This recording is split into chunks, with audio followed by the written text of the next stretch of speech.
to me with Turk out, you tried a few different guys up with Kopi and Juice. Are you okay with that being maybe a rotation, maybe game to game, or would you like to see someone maybe take that spot while Turk isn't available? Yeah, I mean, it affects the lineup in a lot of different ways.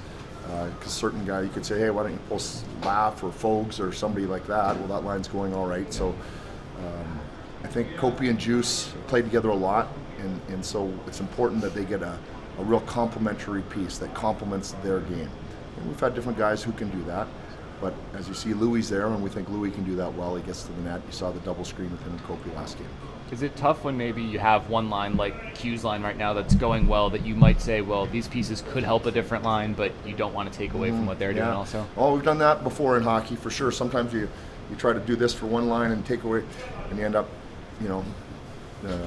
losing the chemistry you had with the line that was going really well. So yeah, we're not gonna do that. Sammy Helenius makes his debut last game. Energy's really high. What do you look for from a young player, game 2, game 3, game 4, to maintain that level each night?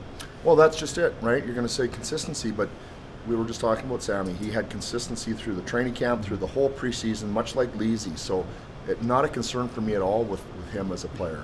We'll see over time. There'll be ups and downs for sure, but that's the great thing is for me, I don't even consider that from him. I pretty much know what we're going to get from him. We know what we're going to get from him, and it's good.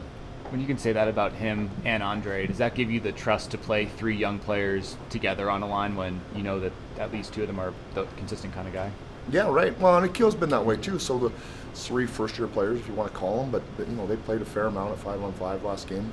Trust them. They checked. They finished a forecheck well, played decent. So yeah, I mean, I hadn't even considered it until you mentioned it. But they're just a trustworthy line. They just are. And it doesn't really come down to age or experience for me. Sometimes it's what do you do when you're on the ice? And I trust the 3 of them. What have you seen out of this Flames group so far? Well, they had the great start, as you know, and we watched the last couple of games where they battled back in Boston. I thought that was such an impressive game. We know a lot of their players. They do have some young players, but some guys that are just back for year 2 and year 3. They're a dangerous team, not giving you much in D-zone at all. And Anderson's off to a great start from the back. So, him and Uyghur really, I think, push the offense from the back end. We have to be aware of those guys.